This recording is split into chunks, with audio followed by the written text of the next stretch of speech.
awareness and strengthen the education of our children. And whereas April 12th, 2022 will be the 40th year that the President of the United States has recognized and honored the rabbi's birth date in tribute to his wisdom, guidance, and leadership in education by providing an education and sharing day.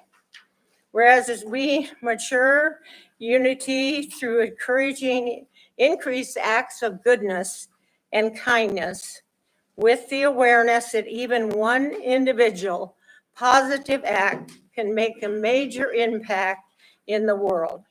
And now therefore it is resolved that I, Edna DeVries, as the mayor of the Mat-Su Borough, do hereby proclaim Tuesday, April 12th, 2022 to be Education and Sharing Day in the borough, and to call upon all of our officials, our educators, our volunteers, and citizens to reach out to those within your communities and to work to create a better, brighter, and more hopeful future for all of us. In the witness, and I seal my seal there. And here you are, Rabbi, and go ahead and say a few words if you'd like to. The mic is this way, or you can turn it, well, this way you'll be facing the audience. So. All right, thank you. Thank you, Mayor. Okay, so this proclamation is in tribute to a great man with an important message for all of us. Rabbi Menachem M. Schneerson, known as the Rebbe, became the leader of the Chabad Lubavitch movement in 1950.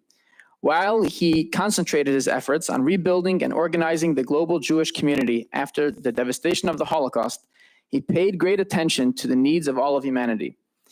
When other leaders worked diligently to grow a following around themselves, the Rebbe trained his students to move out to every corner of the globe, to set up outposts of education, light, and love.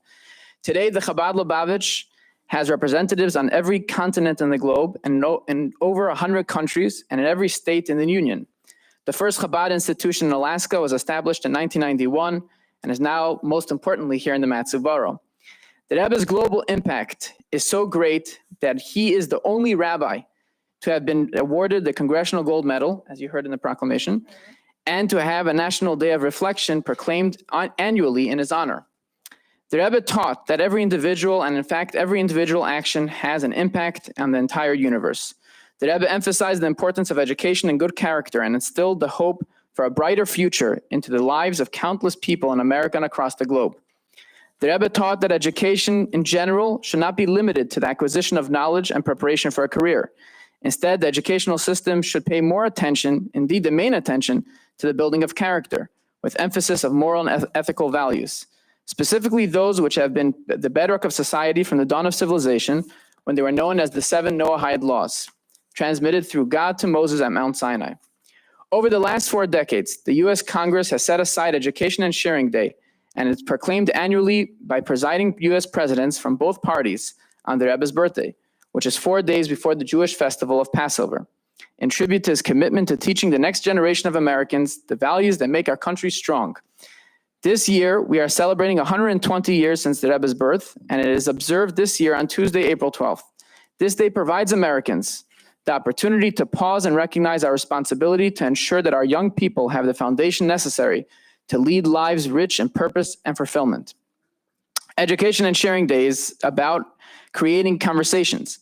It's about the conversations we have with our children around their dinner table, the conversations we have with our students in classrooms, and the conversations we have day in and day out that can have an impact on the hearts and minds of our young ones. The Rebbe teaches that the truth is every person is an educator, and we must be mindful of our ability to impact the lives of others. People are more influenced by things they do than the knowledge they are taught. Therefore, beyond the conversations, it's important to promote these ideas through action. In 1974, the Rebbe introduced the charity campaign. This was not a fundraiser for a specific cause or a call for philanthropists to write big checks. Instead, it was a grassroots campaign to train us all to become givers. The idea is simple. Set aside a box in your home or in your office as a charity box and start off the day with giving a small amount of charity. Children should have their own charity boxes and should be encouraged to give charity every day. This will educate them to have empathy and care for others. The catch is to do this on a consistent basis. Beyond the value of accumulated charity money benefiting worthy causes, the hand becomes a giving hand, and one becomes a giver as a result. Education and sharing is synonymous with becoming a giver and a sharer. Are synonymous, since becoming a giver and a sharer demands education, and is up to us to set the proper example for our children. In about 1 month, on April 12th, will be the Rebbe's birthday, and has been proclaimed now by the mayor of the Mat-Su borough, and likewise by many other government bodies here in Alaska, including yesterday in Wasilla and in Palmer, and soon in the Alaska State Legislature. As Education and Sharing Day in Alaska, calling upon all Alaskans to reflect on our collective obligation and opportunity to enhance the true education of our children, to serve as proper role models, and to take concrete action to bring more goodness and kindness into our world. The plastic yellow boxes, which you guys should have on your desks, are known as ARCs. Here, you got one over here. And stands for Acts of Random Kindness. It's part of a global initiative to train people to be givers. The box is yours to keep and to fill, and the point is to fill it and share the content of charity of the charity of your choice. There's perhaps no greater way of observing Education and Sharing Day than by making giving a habit in our lives, thereby transforming acts of random kindness into acts of routine kindness. Thank you, Mayor.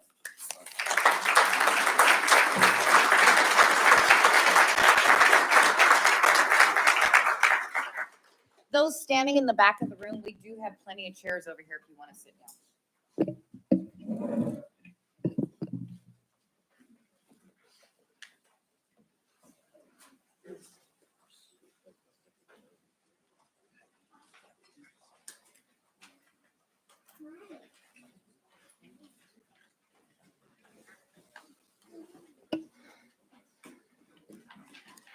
The next item on our agenda is agency reports. Any agency reports? Okay. Reports from the city? Did I miss something? Oh. I was just telling you that's the header agency reports in the city. Oh, okay, thank you.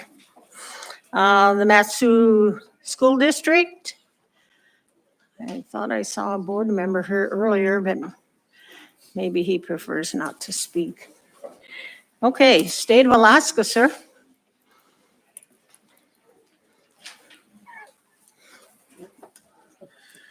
Thank you, Mayor, members of the Assembly and staff. Todd Smolden with the Governor's Office in the Mat-Su. I know you're going to have a long meeting, so I'll be really short. The governor did have a press conference today. The spring revenue forecast is out and looks really good. It looks like we'll be having about a $3.5 billion surplus this year. So it's amazing what happens when oil prices go up. And what that means is that the governor has proposed the payment of the rest of the 2021 PFD, which is about $1,600. And he has also asked the legislature to approve a PFD for this year that reflects the 50-50 plan that he has put forward as a constitutional amendment. So the total of that dividend amount, if the legislature appropriates it, would be about $3,700. Now, incidentally, that is also what economists predict people will be suffering from in terms of inflation costs this year. So it's good news. And hopefully the legislature will appropriate a PFD of $3,700. I guess the bad news is that if they don't, that's what people will be losing in terms of inflation. The fuel prices are ridiculously high. Inflation is rising, and Alaska has plenty of money, and hopefully the legislature will do the right thing and appropriate a PFD that helps people during this difficult time. Now, With that appropriation of $3,700, we're not spending the surplus. There's an additional $3.5 billion of surplus after that PFD amount is paid for. And the governor is proposing that that be put back into the constitutional budget reserve, which has had money spent out of it over the last few years. This also is an excellent time for the legislature to put some long-term fiscal plans in place. And the governor has proposed some through his constitutional amendment for a spending cap and some other items. So hopefully they will move that legislation and we can put some long-term fiscal solutions in place. That's all I have tonight, but I'm happy to take questions, although I would expect you not to ask me any since you're going to be here a long time. Yes. Sorry, I'm going to violate that rule, but. That's fine, Assemblymember I do Nauer. not listen. I- Assemblyperson Nauer, Thank go ahead. you, Madam Mayor. I'm really happy that we're looking at surplus. I'm not happy about the high fuel prices, and I'm really not happy that it took Russia attacking Ukraine to put us there. I know the governor has talked about getting us out of investments that are in Russia and at state agency level and at the permanent fund level. I just wondered if kind of knew where that was at. Sure, through the mayor, Assemblymember Nauers, I'll tackle that pretty quickly. We have reviewed at the state level of any contracts and things like that we have. When it comes to the permanent fund, that is managed by an independent board. The governor does not have any control over what they choose to do on the permanent fund board. He appoints board members. They are confirmed by the legislature, and then once that happens, then that board is independent. But yes, we are looking at that and are divesting in any way that we can from those investments. The odd thing is I don't know if they have opened up their exchange system, but at one point they actually had closed their security exchange system.